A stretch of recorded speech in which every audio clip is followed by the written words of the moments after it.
మీరు న్యాయబద్ధంగా శాస్త్రీయంగా చేసుకుంటే ఇబ్బంది లేదన్న మాట వాస్తవం. అది మాటతో ఎవరు చెప్పరు.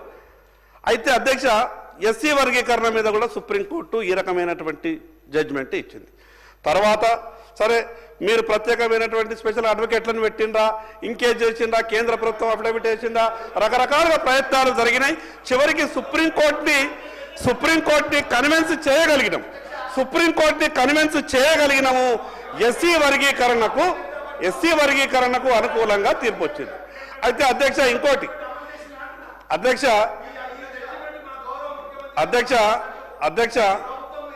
అన్నా, నీకు దండం పెడితే ఆగే, నేను మాట్లాడగా నువ్వు మాట్లాడన్నా. అధ్యక్ష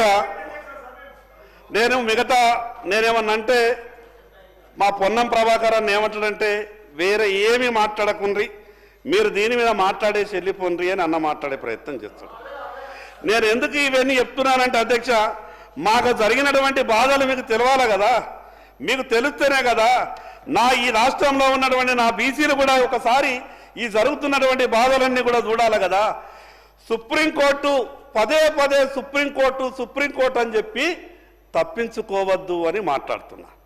చివరికి ఇంకొక విషయం అధ్యక్ష, ఈరోజు కాంగ్రెస్ పార్టీ ఆలోచన, మీరు ఏ రకంగానైతే రాజకీయాలు చెయ్యొద్దు, నిష్పక్షపాతంగా దీంట్లో మీరు మద్దతు ఇచ్చేటట్టు మాటలు మాట్లాడాలని చెప్తారు. అధ్యక్ష, మీరు ఒకటి మనసులో ఆలోచిస్తున్నారు, ఏమని, ఈడ తీర్మానం చేసి లేదా చట్టం చేసి పంపించేసి అయిపోతుందేమో, రోజు ఉదయం లేచంటే మిగతా వాళ్ళ మీద మనం మాట్లాడచ్చు అని మీరు ఆలోచన చేసిండొచ్చు. అధ్యక్ష, నేను ఒక విషయం చెప్తా.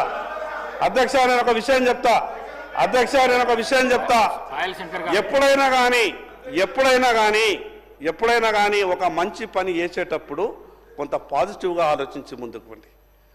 మీరు కూడా ప్రతి విషయంలో కేవలం రాజకీయంగా ఆలోచిస్తే అది మంచిది కాదు. ఈరోజు ఒక రాజకీయ పార్టీ మీద మాట్లాడేటప్పుడు అనేక సందర్భాల్లో భారతీయ జనతా పార్టీ మీద మాట్లాడే ప్రయత్నం చేశారు. ఇంకా మొదలు కాలేదు, ఇక్కడ చర్చనే నడుస్తున్నది. చర్చ ప్రారంభంలోనే మీరు ఇతరుల మీద నెపమేసే ప్రయత్నం ఎందుకు చేస్తారు? చర్చ ప్రారంభంలో పాజిటివ్గా ఉండాలా? చర్చ ప్రారంభంలో ఒక రాజకీయ పార్టీ మీద మీరు నిందేసే ప్రయత్నం ఎందుకు చేస్తారు?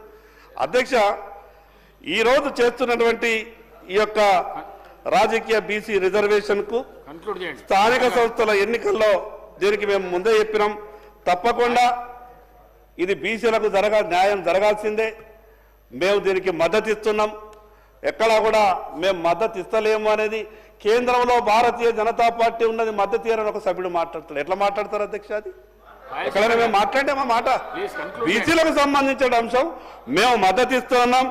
మరి అదేవిధంగా మీరు ఈ బిల్లు మీద ఇంత ఆతృత మాట్లాడుతూ చాలా